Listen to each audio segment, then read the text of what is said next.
مرحبا، معكم محمد يسر من قناة الشرق العربي. بمناسبة ذكرى انطلاق الثورة التي استولى عليها الفاشلون والعملاء، كلنا شايفين هذا الكلام. نسأل نحن سؤال مهم: لماذا لا تقاتلون الميليشيات وتسقطون النظام؟ انتوا على اساس ضد النظام وبدك تسقطوا النظام وبدك تحرروا سوريا من الميليشيات التابعة للنظام، وهذا الكلام موجه للمسلحين فقط لا غير، والقادة المسيطرين ليس لهم دخل الناس، لأن الناس لم يعد في يدهم شيء. باب المعلومات العامة اللي مسمين نفسهم جيش وطني، جيش إسلامي، ميليشيات، مدري إيش، شبيحة، يعني للأسف الشديد هاي الميليشيات أمامكم. لماذا لا تقاتلوهم؟ قدامكم روحوا شوفوهم جنبكم، كل الشعب شايف، يعني من بعيدين عنكم. ليش ما عم تقاتلوهم؟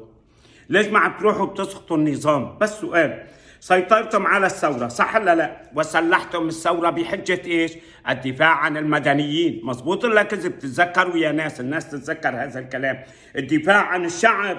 ساهمتم بقتل الشعب وتشريد الشعب، سعركم سعر النظام، لأن هذه النتيجة، الفشل، وأنتم دليل أنكم فاشلون وعملاء وأنكم كاذبون. لم تدافعوا عن الشعب، يلي قمتوا بحجة سلحتوا الثورة لكي تدافعوا عن الشعب. للأسف تشريد الشعب، امتلكتم السلاح لنفسكم ولميليشياتكم. لم يستطع الشعب الدفاع عن نفسه ولم تدافعون عنه، صح ولا كذب هذا الكلام؟ الناس شايفتكم. كيف ستعيدون المشردين؟ كيف ستسقطون النظام؟ من الذي يمنعكم؟ سؤال، احكوا معنا بصراحة عن القتال وإسقاط النظام. هل عندكم الجرأة لتقولوا؟ وأنا لا أشاهد في مناطقكم إلا الجيش والعملاء الأتراك والأعلام التركية.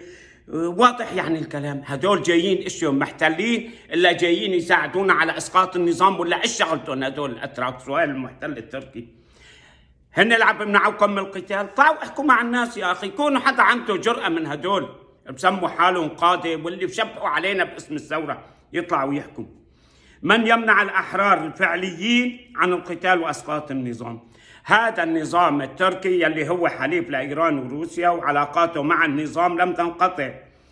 للأسف الشديد تكذبون على الشعب مثل النظام. أريد أن أذكر الشعب السوري بأصحاب هدول الجماعات يلي مستولين اليوم على الثورة. جماعة حماس، جماعة الإخوان المسلمين استولوا على غزة بانقلاب من 16 سنة بحجة إيش؟